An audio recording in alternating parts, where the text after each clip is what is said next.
at kapayapaan ditong sanlibutan. Ave, Ave, Ave Maria, Ave, Ave, Ave Maria. Sa ngalan ng Ama at ng Anak at ng Espiritu Santo, Amen. sumainyo ang Panginoon. At sumaiyo rin. Mga kapatid kay Kristo at mga kadiboto, unang Sabado sa buwan ng Agosto, ipinagdiriwang natin ang banal na Eucharistia kasama si Maria, ang ina ng Diyos. Tayo pong lahat ay tinipon ng ating Nuestro Padre, Jesus Nazareno, bilang kaanib ng angkan ng Diyos.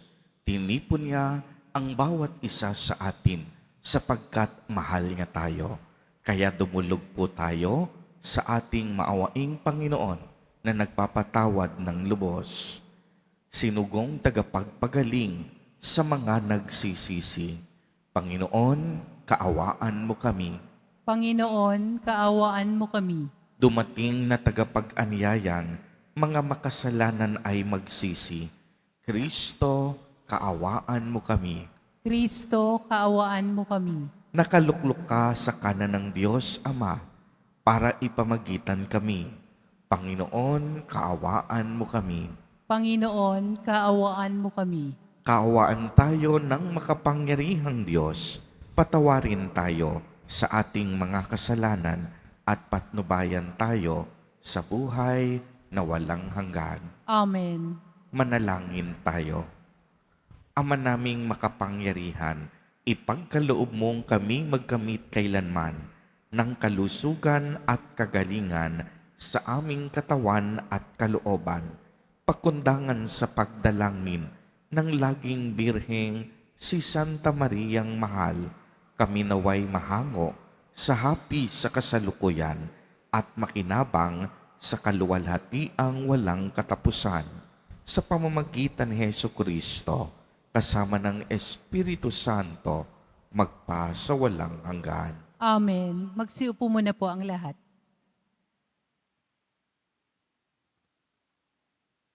Pagbasa mula sa aklat ng Levitiko. Sinabi ng Panginoon kay Moises nang sila'y nasa bundok ng Sinai, bibilang kayo ng 7 taon ng pamamahinga, 7 tigpipito, 49 na lahat. Pagkalipas nito, sa 10 araw ng 7 buwan, araw ng pagtubos, ihipa ng malakas ang mga trumpeta sa buong lupain. Sa ganitong paraan, itatangin ninyo ang 50 taon. Pahayag ninyong malaya ang lahat sa buong lupain. Ito'y taon ng iyong paglaya. Ang alipin ay babalik sa kanyang sariling tahanan at ang lupaing na ipagbili ay sasauli sa dating may-ari. Sa taong iyon, huwag kayo magtatanim sa inyong bukirin. Huwag din ninyong aanihin ang bunga ng mga halaman na kusang tumubo, sapagkat ito'y taon ng pagdiriwang at itinalaga para sa akin. Ang iyong kakanin ay ang bunga ng tuwirang pinitas sa bukid. Sa taong iyon, bawat isa sa inyo ay babalik sa kanyang ari-arian. Kung magbibili kayo o bibili sa inyong kapwa, huwag kayong mandadaya. Magbabayad kayo ayon sa dami ng taon mula sa huling taon ng paglaya at magbibili naman ayon sa dami ng taon ng pamumunga bago dumating ang sunod na taon ng paglaya. Pagdami ng taong natitira pa, mataas ang halaga. Kung ilang taon na ang natitira, mas maliit ang halaga. sapagkat ang batayan ay ang dami ng pag-aani. Maging tapat kayo sa isa't isa at matakot sa akin. Ako ang Panginoon, ang inyong Diyos. Ang salita ng Diyos. Salamat sa Diyos. Naway magpuri sa iyo ang lahat ng mga tao. Naway magpuri sa iyo ang lahat ng mga tao. O Diyos, pagpalain kami at kahabagan, kami, Panginoon, iyong kaawaan, upang sa daigdig mabatid ang lahat, ang iyong kalooban at ang pagliligtas. Naway magpuri sa iyo ang lahat ng mga tao. Naway purihin ka ng mga nilikha, pagkat matuwid kang humatol sa madla, ikaw ang patnubay ng lahat ng bansa. Naway magpuri sa iyo ang lahat ng mga tao. Nag-aning mabuti ang mga lupain. Pinagpala kami ng poon, Diyos namin. Ang lahat sa amin iyong pinagpala, naway galang ka ng lahat ng bansa. Naway magpuri sa iyo ang lahat ng mga tao. Magsitayo po ang lahat. Alleluia, Alleluia. Wikain mo po, nakikinig ako sa iyong mga salita. Alleluia, Alleluia, Alleluia. Sumainyo ang Panginoon. At sumaiyo rin. Ang mabuting balita ng Panginoon ayon kay San Mateo. Papuri sa iyo, Panginoon. Noong panahong iyon, nang makarating kay Herodes na tetrarka ang balita tungkol kay Jesus, sinabi niya sa kaniyang mga lingkod, siya ay si Juan Bautista na muling nabuhay, kaya siya nakagawa ng mga himala. Si Herodes ang nagpahuli, nagpagapos at nagpabilanggo kay Juan. Ang dahilan ay si Herodias na asawa ng kapatid niyang si Felipe. Laging sinasabi ni Juan kay Herodes, hindi matuwid na magsama kayo ng asawa ng iyong kapatid. Ibig ni Herodes na ipapatay si Juan, ngunit natatakot siya sa mga Hudyo sapagkat kinikilala nilang propeta si Juan Bautista. Nang dumating ang kaarawan ni Herodes, sumayaw sa harapan ng mga panauhin ang anak ni Herodias. Labis na nasiyahan si Herodes, kaya't isinumpa niyang ibibigay sa dalaga ang anumang hingin nito. Sa udyok ng kaniyang ina ay sinabi ng dalaga, ibigay po ninyo sa akin ngayon din sa isang pinggan ang ulo ni Juan Bautista. Nalungkot ang hari, ngunit dahil sa kaniyang pangakong narinig ng mga panauhin, iniutos niyang ibigay iyon sa dalaga. Kaya't pinapugutan niya si Juan sa pilangguan. Inilagay ang ulo sa isang pinggan at ibinigay sa dalaga. Dinala naman ito ng dalaga sa kaniyang ina. Dumating ang mga alagad ni Juan, kinuha ang kaniyang bangkay at inilibing. Pagkatapos, ibinalita nila ito kay Jesus. Ang mabuting balita ng Panginoon. Pinupuri ka namin, Panginoong Hesukristo. Magsiupo muna po ang lahat. Magandang umaga po sa inyong lahat, mga kapatid kay Kristo. Sa lahat po ng ating mga taga-subaybay sa iba't ibang online platforms, at sa lahat ng ating mga kadiboto sa iba't ibang panig ng Pilipinas at maging sa buong mundo kung saan tayo ay naaabot ngayon ng ating live streaming. Mapayapang umaga din po sa inyong lahat.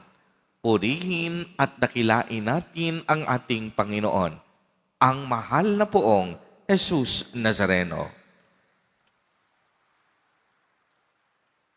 Mga kapatid kay Kristo at mga kadiboto, malugod po namin kayong tinatanggap sa Basilica Minor at Pambansang Dambana ni Jesus Nazareno. Ano po ba ang tunay na sukatan ng tagumpay sa buhay? Ang kayamanan bang inaalagaan natin tulad ng bahay, mga alahas, o sasakyan?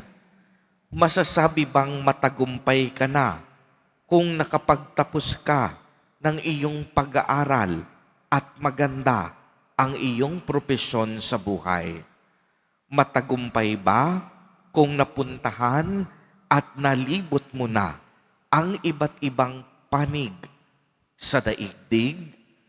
Matagumpay ka ba kung ang lahat ng gusto mo ay kaya mong mabili? Marahil matagumpay ka sa tingin ng tao, ngunit hindi sa sukatan ng Panginoon.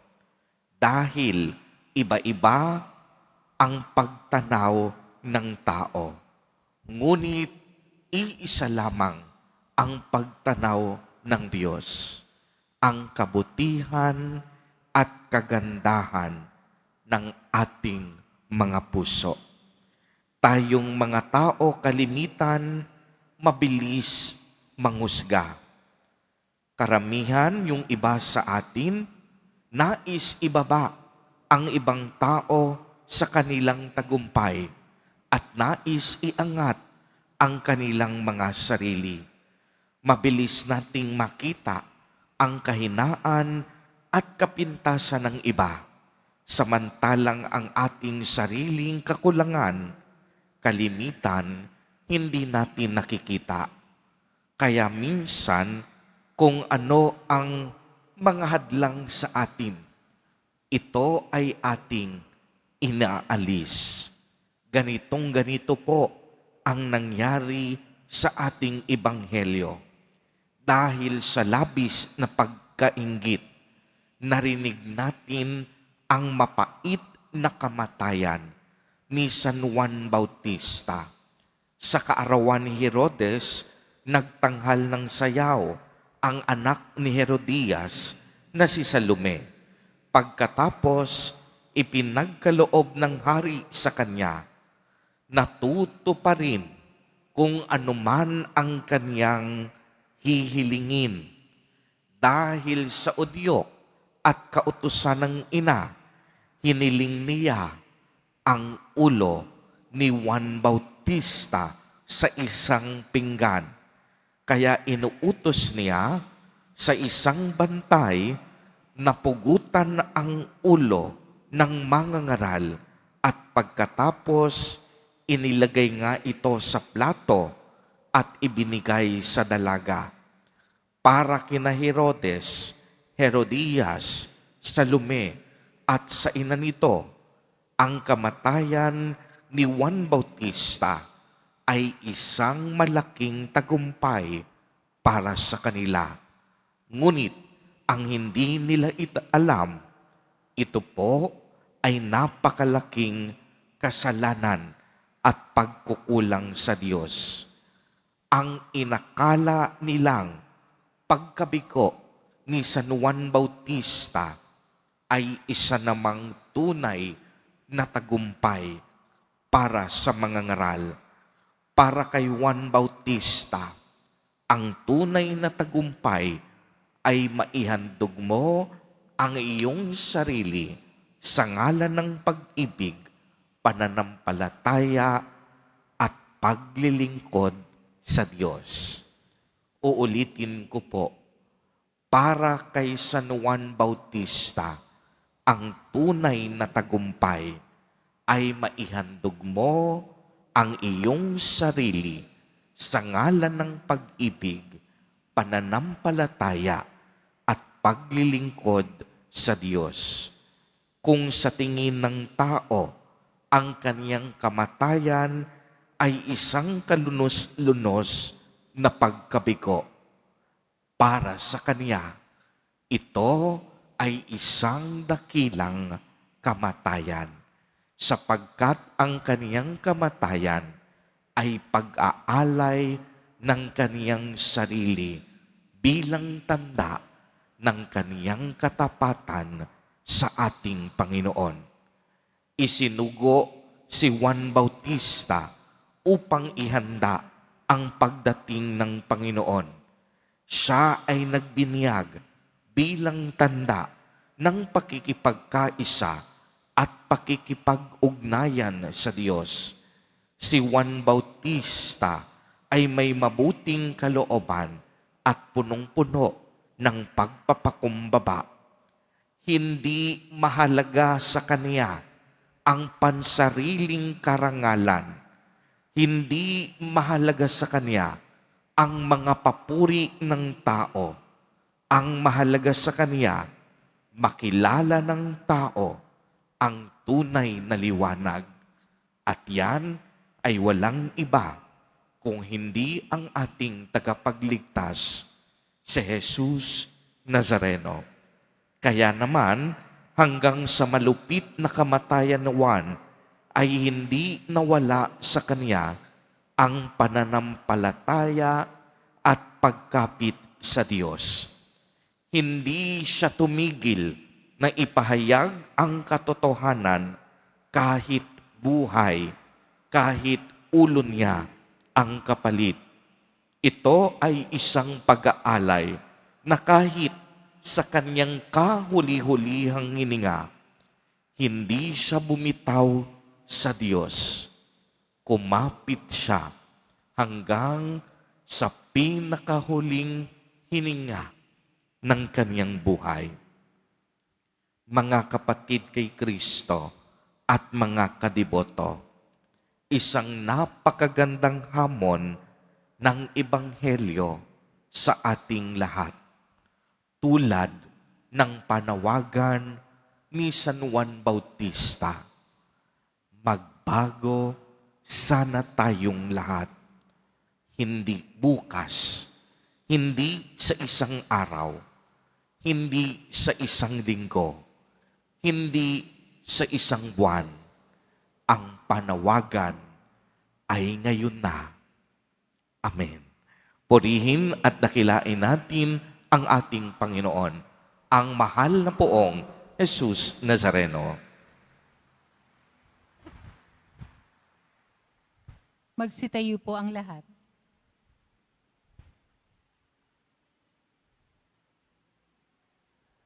Minamahal kong mga kapatid, natitipon tayo kay Kristo na nagwagi laban sa lahat ng kasamaan. Lakas loob tayong lumapit sa Ama kasabay ng ating mga panalangin. Sa bawat kahilingan ang itutugon, makapangyarihang Ama, gawin mo kaming mapagwagi sa iyong pamamaraan. Makapangyarihang Ama, gawin mo kaming mapagwagi sa iyong pamamaraan. Ang simbahan naway mapanibago at magbigay saksi sa mga tamang pinahahalagan sa buhay upang makatulong sa maitindig ang bundok na nasidlak sa pagkakasala. Manalangin tayo. Makapangyarihang Ama, gawin mo kaming mapagwagi sa iyong pamamaraan. Ang nagdirigmang mga bansa naway matutong mamuhay sa pagkakasundo at pagtutulungan para sa pagpapanumbalik ng kapayapaan sa daigdig. Manalangin tayo. Makapangyarihang Ama, gawin mo kaming mapagwagi sa iyong pamamaraan. At inawang itaguyod ng buong puso ang katotohanan at labanan, ang pagpatago at pailalim na impluensya ng kasamaan. Manalangin tayo. Makapangyarihang Ama, gawin mo kaming mapagwagi sa iyong pamamaraan.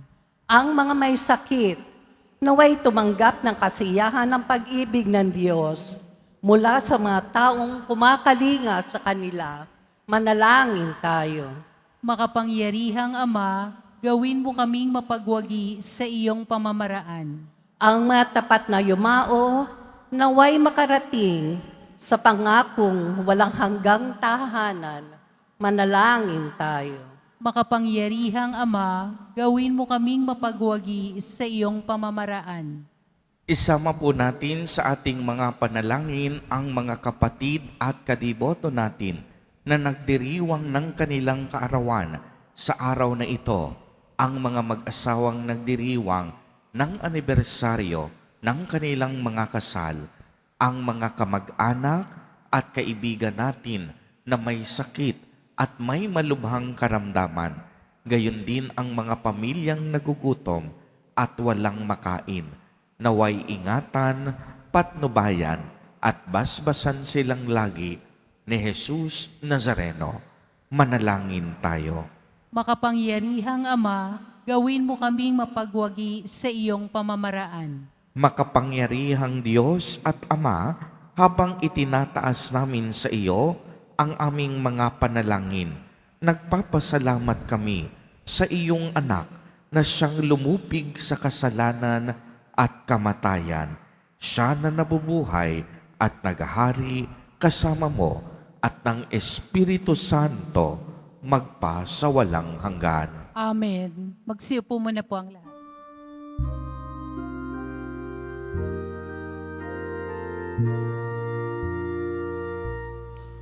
Tanggapin mo, O Diyos naming Ama, nakayanan namin alay sa inyo. Galing din po sa inyo mga biyaya na ito, tinapay at alak mula sa aming ani. Inyo po nawa itong kaligaya, kung mamarapatin po sila'y inyong gawin. Katawan at dugo ng inyong anak, minamahal namin Jesus. Minamahal namin Jesus. Magsitayo po ang lahat. Manalangin kayo mga kapatid upang ang paghahain natin ay kalugdan ng Diyos amang makapangyarihan.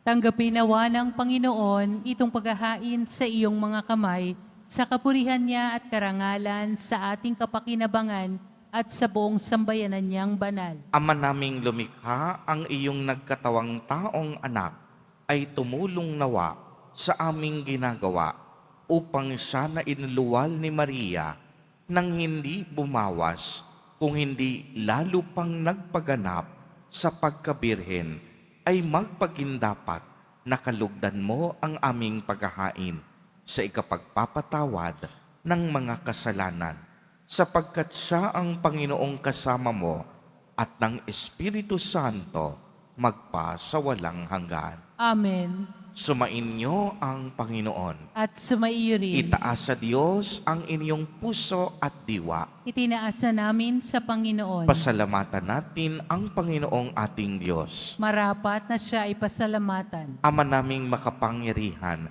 tunay ngang marapat na ikaw ay aming pasalamatan. Bukod mong pinagpalang maging ina ni Hesukristo, ang mahal na birheng nagpupuri at nagagalak sa iyo. Ikaw ang gumawa ng tanang dakilang bagay. Ikaw ang lumingap sa lahat kailanman. Nilingap mo ang mahal na birhen bilang iyong abang alipin na iyong binigyan ng tungkuling kumalinga sa anak mong manunubos namin. Kaya kaisa ng mga anghel na nagsisiawit ng papuri sa iyo.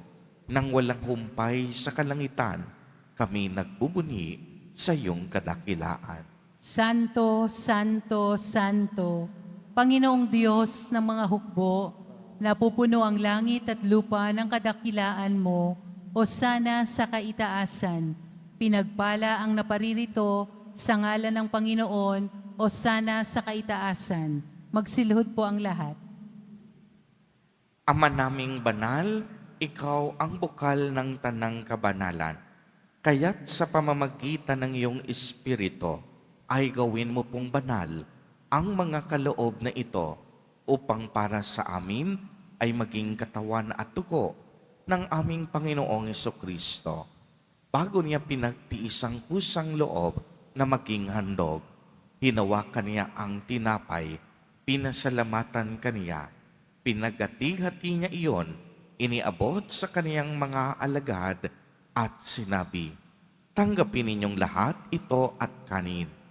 Ito ang aking katawan na ihahandog para sa inyo."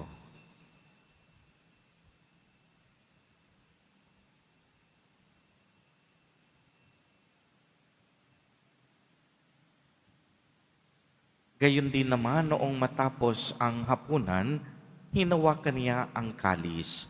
Muli kaniyang pinasalamatan. Iniabot niya ang kalis sa kaniyang mga alagad at sinabi, "Tanggapin ninyong lahat ito at inumin. Ito ang kalis ng aking dugo, ng bago at walang hanggang tipan, ang aking dugo na ibubuhos para sa inyo at para sa lahat sa ikapagpapatawad ng mga kasalanan. Gawin ninyo ito sa pag-alaala sa akin."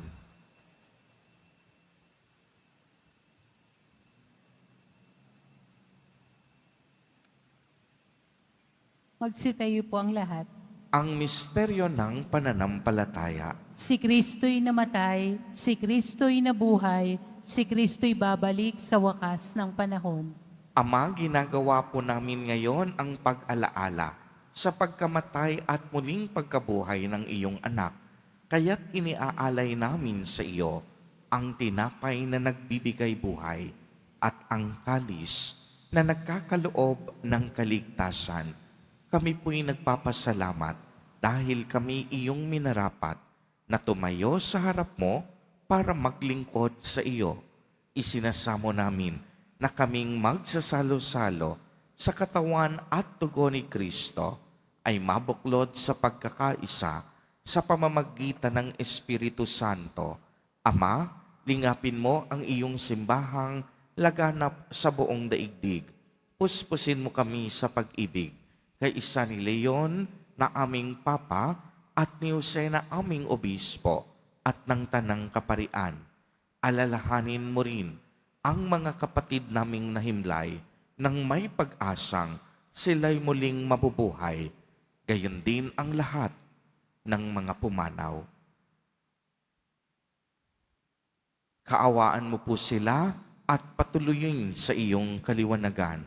Kaawaan mo at pagindapatin kaming lahat na makasalo sa iyong buhay na walang wakas, kay isa ng mahal na Birheng Maria na Ina ng Diyos, ng kabiyak ng puso niyang si San Jose, kay isa ng mga apostol at ng lahat ng mga banal na namuhay dito sa daigdig ng kalugod-lugod sa iyo, maipagdiwang nawa namin ang pagpupuri sa ikararangal mo sa pamamagitan ng iyong anak na aming Panginoong Hesukristo. Sa pamamagitan ni Kristo, kasama niya at sa Kaniya, ang lahat ng parangal at papuri ay sa iyo, Diyos amang makapangyarihan, kasama ng Espiritu Santo, magpa sa walang hanggan. Amen. Sa tagubilin ng mga nakagagaling na utos at turo ni Jesus na Panginoon natin at Diyos, ipahayag po natin ng lakas loob. Ama namin, sumasalangit ka. Sambahin ang ngalan mo, mapasa amin ang kaharian mo, sundin ang loob mo dito sa lupa para nang sa langit. Bigyan mo kami ngayon ng aming kakanin sa araw-araw at patawarin mo kami sa aming mga sala para ng pagpapatawad namin sa nagkakasala sa amin. At huwag mo kaming ipahintulot sa tukso at iadya mo kami sa lahat ng masama. Hinihiling namin na kami iadya sa lahat ng masama. Pagkalooban ng kapayapaan araw-araw, iligtas sa kasalanan at ilayo sa lahat ng kapahamakan, samantalang aming pinananabikan ang dakilang araw ng pagpapahayag ng tagapagligtas naming si Hesu Kristo. Sapagkat iyo ang kaharian at ang kapangyarihan at ang kapurihan magpakailanman. Amen. Panginoong Hesu Kristo, sinabi mo sa iyong mga apostol, kapayapaan ang iniiwan ko sa inyo. Ang aking kapayapaan ang ibinibigay ko sa inyo. Tunghayan mo ang aming pananampalataya at huwag ang aming mga pagkakasala. Pagkalooban mo po kami ng kapayapaan at pagkakaisa ayon sa iyong kalooban, kasama ng Espiritu Santo, magpa sa walang hanggan. Amen. Ang kapayapaan ng Panginoon ay laging sumainyo. At sumaiyo rin. Magbigayan po tayo ng kapayapaan sa isa't isa.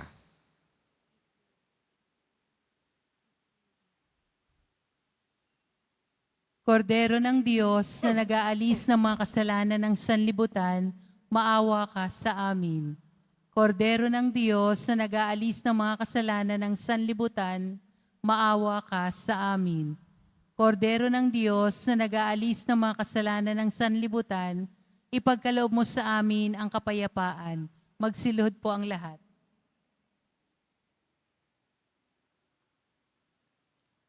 Ito ang kordero ng Diyos. Ito ang nag-aalis ng mga kasalanan ng sanlibutan. Mapalad ang inaanyayahan sa kaniyang piging. Panginoon, hindi ako karapat-dapat na magpatuloy sa iyo, ngunit sa isang salita mo lamang ay gagaling na ako.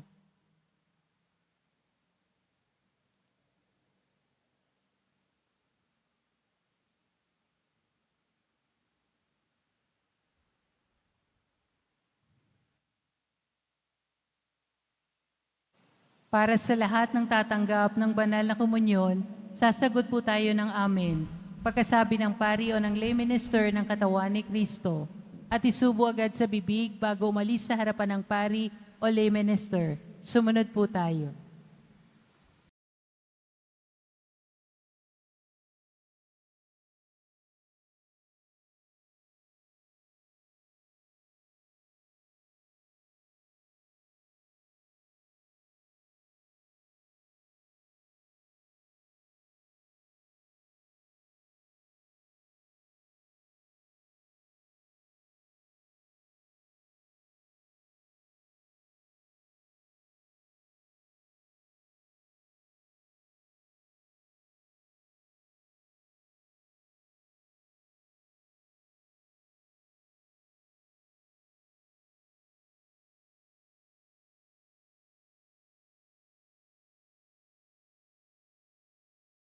Magsitayo po ang lahat.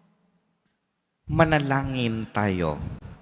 Ama naming mapagmahal, sa pagsasalo namin sa banal na pakikinabang, ang iyong kagandahang loob ay aming hinihiling upang ang pagpaparangal namin sa mahal na Birhen at pagtulad namin sa Kanya ay magpagindapat na aming paglingkuran ang pagganap sa kaloob mong kaligtasan sa pamamagitan ni Hesu Kristo, kasama ng Espiritu Santo, magpa sa walang hanggan. Amen. Sumainyo ang Panginoon. At sumaiyo rin. Mahal na po ang Isus Nazareno, inihayag mo sa pamamagitan ng krus ang walang maliw na pag-ibig ng Diyos sa sangkatauhan.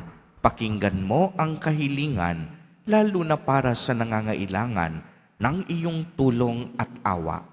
Makamtanawa namin ang iyong kasagutan na may utang na loob na tinatanaw.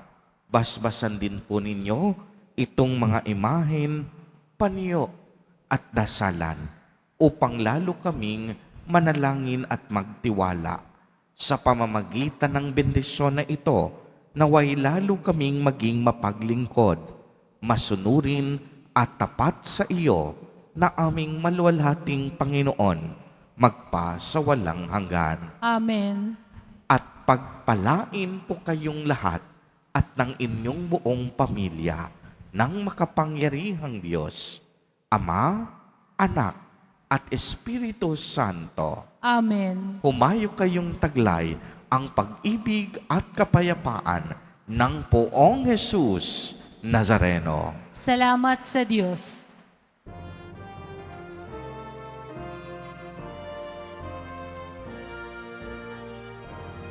Nuestro Padre Jesus Nazareno, sinasamba ka namin. Pinipintuho ka namin. Aral mo ang aming buhay at kaligtasan. Nuestro Padre Jesus Nazareno, iligtas mo kami sa kasalanan. Ang krus mong kinamatayan ay sagisag ng aming kaligtasan.